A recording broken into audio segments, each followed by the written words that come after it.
เด้โอ้ยอย่าฮือแม่ผมหูเด็ดลาวจะเป็นเด็ดลาว พัดหัวเงาลง เป็นก็เป็นโดน ลงอันนั้นเด้ลองดาวอังคารเด้โอ้ยอังคารโดยหน้าเฮ็ด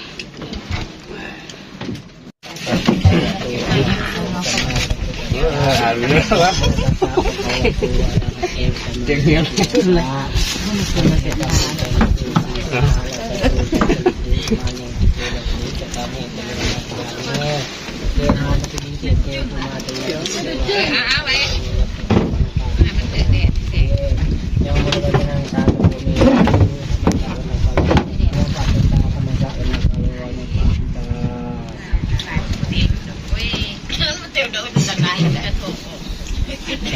สาธุสาธุสติสุตังเท่าตุนปิติมนามโตโตตัสสะอะระหะโตมาอะระหะโตสัมมาสัมพุทธัสสะนะโมตัสสะภะคะวะโตอะระหะโตสัมมาสัมพุทธัสสะนะโมตัสสะภะคะวะโตอะระหะโตสัมมาสัมพุทธัสสะนะโมตัสสะภะคะวะโตอะระหะโตสัมมาสัมพุทธัสสะอิมานิมะยังพันเตปัจจญาทานังสัพพริวารังภูสังคัสสะโอโนสัญญามาสาธุโนพันเตอานิปัจจญาทานังสัพพริวารังปริคันหาตุอัมหากังทิคารตังทิตายาสุขายาข้าแต่พระสงฆ์ผู้เจริญพวกข้าน้อยทั้งหลายข้าหนึ่งพวกข้าน้อยทั้งหลายหมายนี้เป็นตุนจันทะพุทธทาและความญาติพี่น้องลูกหลานหมดทุกคนได้มีใจใส่ศรัทธาได้น้อมมาถวายปัจจัยพร้อมทั้งเครื่องบริวารทั้งหลายเหล่านี้ขอถวายแด่พระสงฆ์องค์เท่าตุนพุทธจันทะเดี๋ยวรับไปแล้วเขาจะมาจงหักจับเอาส่วนบุญกุศลบุญบนทางกล่าวนี้ขอให้เป็นหอดเป็นถึงเท่าตุนได้โปรขาดเถิดสาธุนิพพานังสาธุสาธุอนุโมทามิสาธุสาธุอนุโมทามิเอาเกียรติคารวะญาติญาติเด้อและเด้อจงรับผลอาจารย์ยันตังบารันตะเลสังวริตุวะสังเกให้เกียรติรับผลญาติญาติเด้อวะริวะหาปุระปริปุริติสังขรังเอโตเตเจตนาอุปาทิเอสิตัมปฏิตังตุมหังคิปะเมวะสะเมสันโตสาเปปุเรนโตสักกปาสันโทปรณสุสยามโมโพธิยามุเตสะกะยานันทิวะโนเต เตรียมบ้านกระดูกแล้วลอยกระดูกนาบ่าวตุนไปถึงสุดเด้อนาบ่าวเด้อไปบนดีบนจบบนงามไปดีถึงสุด เรียนเด้อตัวนี้เด้อนี่ซับบนบทมีทุกข์ให้พ้นทุกข์บทมีสุขขอให้สุขขึ้นไปเรื่อยๆสมโหโตจาโสเยนธรรมพรหมจารย์ทิโสปะทานที่นางกายกรรมังวาจากรรมปะทานที่นางปะทานที่นางมโนกรรมังปณิทิเตปะทานที่นางปะทานที่นานิกาตวาลละปันทานเทปะทานเกณีทิมอะไรได้ธรรมดาบ่ทำลังมือตี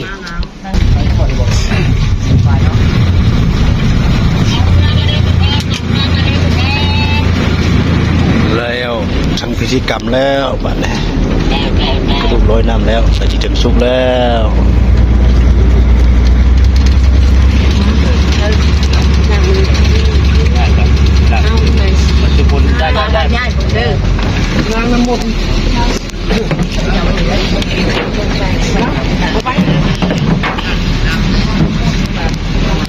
นี่ฝากเล่าเนี่ยฝากเล่านี่กระดินเกาะดินดอนหาสิ่งสู้ของเราคำคุณหน่อยหนึ่งจังเมนประเทศไทย งือปีขี่เงือแพสมวิวบ้านนี่เราไม่รับของลงไต่จักหน่อยนึงก็กลับขึ้นมากินเบียร์สมวิวไปพร้อม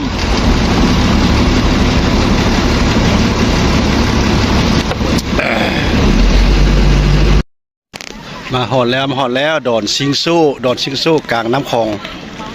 ดินลาวเป็นบ่อทุ่งสัตว์ลาวดอนซิงสู้อยู่พูดกับประเทศลาว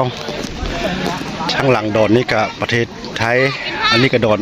ซิงสู้ซิงแฟนประเทศลาว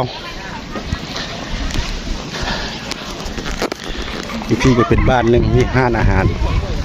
การกินแก้มครบสุดวงจรมีโซลาร์เซลล์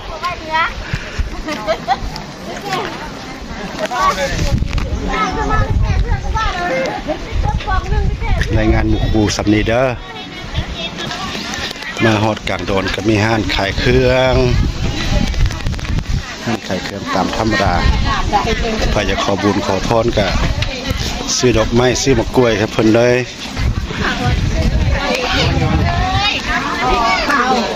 รถจะบอกซื้อช่วยจังเอาซื้อดอกไม้ไปขอบบุญขอพรไปขอลำขอรวยขอถึงเลข2ตัว3ตัวและ7ตัว6ตัวเพิ่นบ่ให้ดอก3ตัวเพิ่นให้อยู่เด้อเลขเด็ดๆหั่นก็โดนสิงสู่กว้างหลายเติบพุ่นยอดวัดมีวัดว่าอาหารอยู่กลางดอนเลยดอนใหญ่ต้นไม้ใบหญ้าเขียวงาม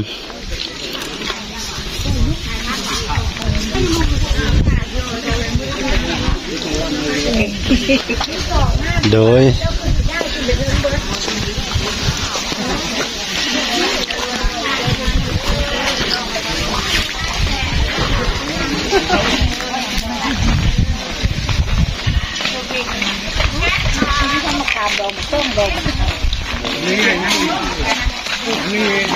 ไฟใกล้แต่เด่นพร้อม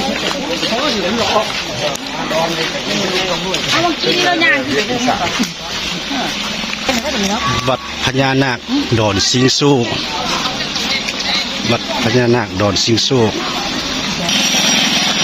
ไฟฟ้าน้ำประปาครบอยู่กลางดอนใหญ่ตัวนี้ยาวประมาณ1 กิโลปลายพันปลายเมตรกว้างประมาณ600 500 100 เมตรก็มีผลหอมจะห้านขายดอกไม้ถูกเทียนขาจับออกมาจะค่อยเอาบุฟ้าแต่ค่อยอยากไปอยากมีโชคมีลาภมาขอเด้อเลข2ตัว3ตัวได้กายนั้นบ่ได้มีวัดใหญ่วัดมาอาหามต่างๆเครื่องสิ่งของสะดวกใส่ครบ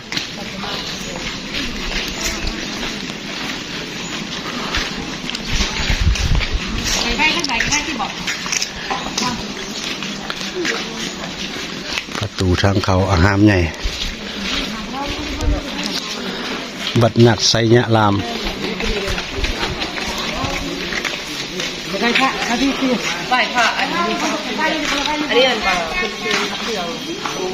ลาปลาเอาไปสิคอยังละคอเด้อยังได้ยังคอเด้อปลาโยนเอาสิบคอยังละแล้วมีโมกันนั่งต้นทางกับญาติละยังได้เงินไปซื้อเอาเองก็เลยก็ได้เด้อตัวหันก็ได้ตัวนี้ก็ได้เอาคอเอายังได้ยังคอเอาสิบคอละธุรกิจทำบุญใหญ่บุคคลบ่ได้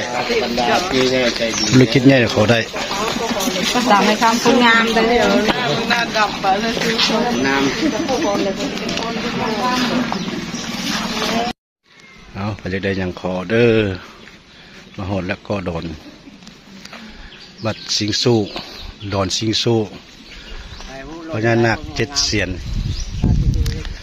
ได้ยังคอเอา ขอแล้วเอาบ่ขอแล้วธุรกิจน้อยขอก็บ่ได้ธุรกิจใหญ่ขอเราเด้ออยู่ได้อย่างโลกจุกโชครวย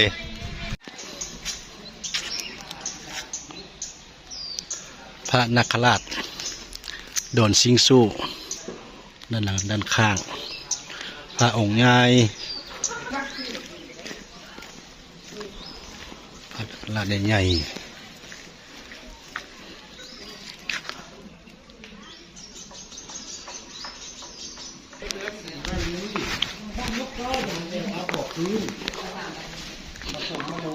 การตาท่านตกการคนยากทุกยากลำบากล้นขังไว้แค่ตัวเป็นโนส่วนว่าทรัพย์ พาโยวะครับส่วนใหญ่ เรื่องหมดเจ๊งค่ะ อีก3 บ้าน ก็อุ้ม ไม่ แน ได้ ว หนา เดียว เดียวครับ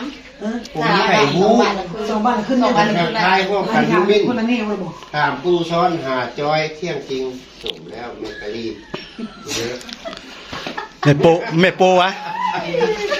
สมแล้วแม่กันเลย แม่โปจังจักเบียวแล้วแนวลั่นกะเกี่ยมกับเกี่ยมเมื่อแล้วบัดนี้ฝั่งลาวไปแล้วอยู่กลางคลองอันนี้ในเรือธรรมดาเรือหรูแล้วนี่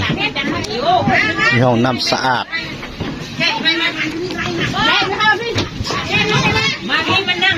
ธรรมดาบ่ธรรมดาเนี่ยเฮาอยู่ในเมืองอยู่ในเรือก็จะกินเบียร์ในเรือพูดบ่ธรรมดาขี่เรือโลกแม่น้ำคลองกินเบียร์เด้อเบียร์ลาวกินน้ำคลองในเรือเลยเรือหรูมีแผ่นเงินบนล้างมือห้องน้ำสะอาด